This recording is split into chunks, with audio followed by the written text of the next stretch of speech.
Welcome to Astera, world's dense, multi-leveled and shabby nautical chic hub area. You'll find all the staples of a home base, armories, crafting areas and quest boards, but a lot more to do than might be immediately obvious beyond that. With that in mind, here are 9 things you might not know you can do in Monster Hunter World's hub.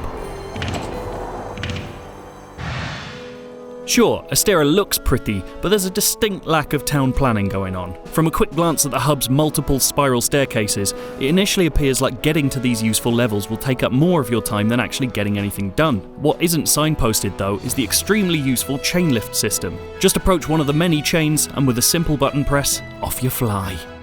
Astera's ground level, also known as the trade yard, is a bit of an overwhelming beast when you first enter, but there's a few very useful nooks and crannies. On the south side, for instance, you'll find one of 2 entrances to your living quarters. In here, along with your own palico, is your very own feline housekeeper. Having a chat with them grants access to the invaluable training area, great for testing out all the weapon types, getting comfortable with traversal, and mastering your chosen murder weapon before heading out on your first big old hunt. Substance is great, but you do want a bit of style to go with it. And what's more stylish than a captive animal? First off, you'll have to go into the wild and round up your new potential best friend. Be sure to use your capture net on anything you deem to be pet-worthy, and also, perhaps more importantly, small enough to snatch in it.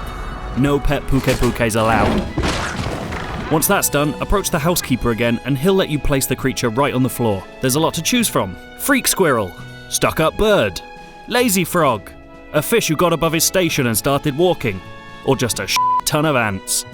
And if one pet simply isn't enough, we've got the solution. On the workshop floor, the eagle-eyed among you might have already noticed that there's a forbidden entrance to a new, far more spectacular-looking private quarters. To access this upgrade, you first have to complete the mission One for the History books, then make sure to return to the ever-obedient housekeeper, who now tells us after the grueling operation, we get to select some lovely new digs. Not only are they nicer, but you can now place multiple pets, as well as make use of an aquarium. Yes please. Even when you join a game session with your friends, you'll notice the Gathering Hub is the only location where you can actually see each other. But that's not all you can do.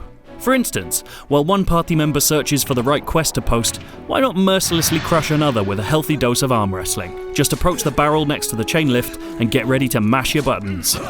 Suck it, Kane.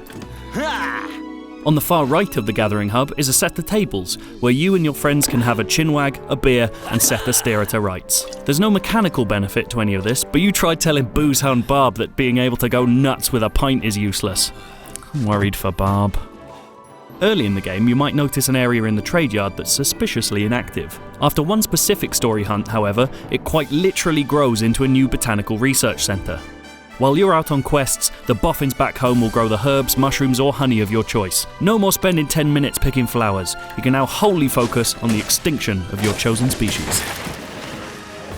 Apart from being a protein-obsessed ultra cat who provides you with stat-boosting meals before quests, the Meowskilla chef also regularly offers quests looking for new ingredients. It's not immediately obvious, but head behind his counter and talk to him to start stocking up his shelves and, in turn, get better potential recipes to eat before your hunts.